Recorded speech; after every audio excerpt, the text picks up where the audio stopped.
This is Pride East Entertainments. You are watching News Live. Talk Time brought to you by Levosin, Goodnight Advance Coils and Parley Monaco. Life Nimokhia Bonao.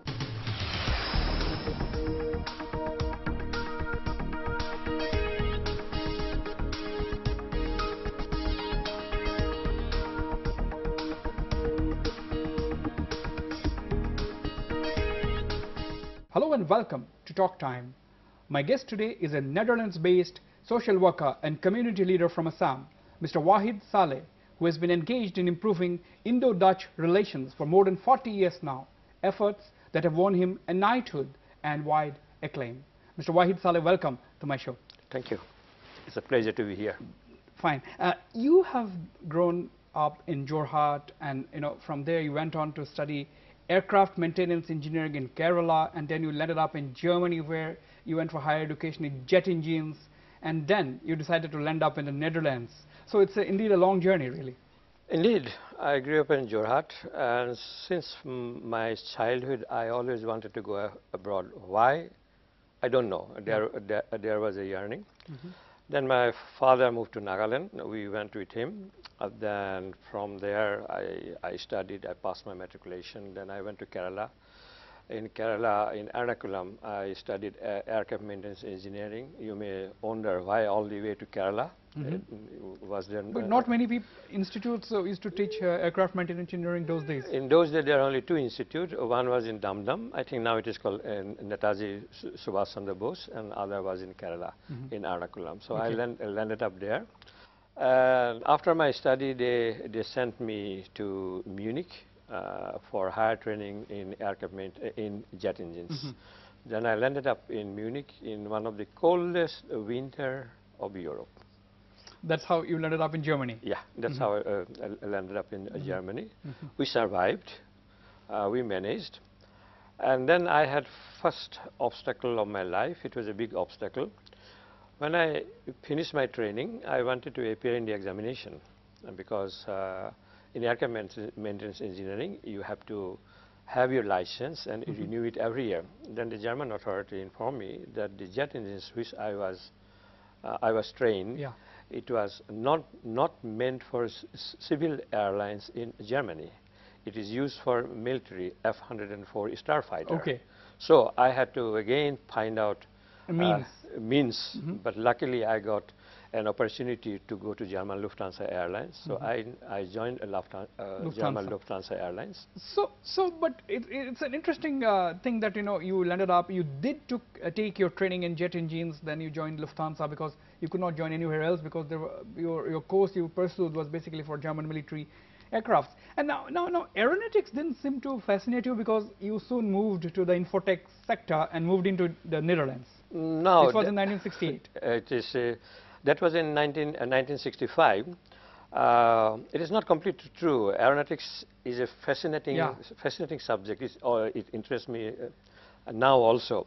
The reason I opted out to data processing at the time, in aeronautics you have to appear every year in examination to renew the license. So I thought, what is the use of always appearing at exams every year? But landing on IT, it is still worse because you have to learn here every 3 months because it is changing like anything, But anyway, to keep pace with the changes. Yeah.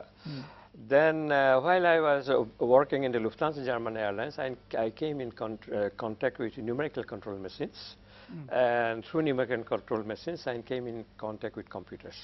So that's a different chapter in your life was started. Yeah. And with which you stuck for about more than 30 years. Almost 30 years. Yeah, it is more than that, more than 35 years. Right. Actually. Mr. Saleh, what is the moral of the story? A young man from Jorhat, a corner of Assam, going to Kerala, landing up in Germany, then now engaged in improving bilateral relations between two countries, that is India and the Netherlands. What is the moral of the story? Oh, it is very simple. Follow your dream.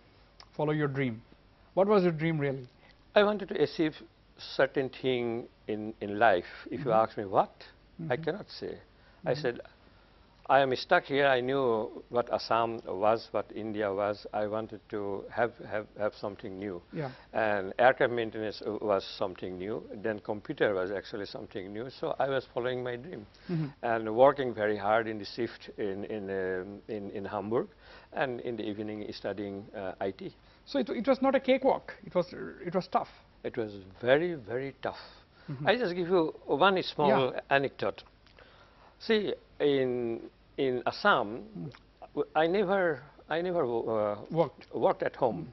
If I come from college, I say, hey, I want a glass of water. Water comes. Somebody brings the water. But when we went to Germany, I did not know how to cook, how to iron, how to do household thing. So I tried to press my coat. I put the iron a bit longer, and there is a black hole in my coat. I So did not know. Another thing, it very was interesting. baptism by fire for you. Yeah. Absolutely. Another interesting thing is that I bought a water heater. Okay. I put there rice, thinking that it will cook, but everything was burnt. Okay. So you learned your ropes from scratch the hard way. Now, how did you adjust really? Because Germany on a cold winter, as you said, you landed up in Munich by train, and and overall, how did you start really? I mean, adjusting with the local culture, and it's of course a different thing that India is a plural society, but Germany, I mean, the dominant culture is that of the German culture, and the dominant people are Germans. It is true. It is true. But there was something burning inside. That was the determination to achieve something in life, and that means hard work. And we started, or I started, doing the hard work. And my motto in life: if you want to achieve something, if I want to achieve my dream, I have to follow it, and I have to offer myself to it. Now, what is the secret of coexistence, or if I may put it, is it adjustment and accommodation that is the key in a plural society, particularly for migrants? Respect the culture of the local culture. Local culture. You have to and try to adapt. Adjust and adapt. Adjust and adapt. That is the key for success for migrants in a plural society. On that note, we shall go for a short break now, but stay on. When I come back, I shall talk to Wahid Saleh about his efforts in improving Indo-Dutch relations and lots more.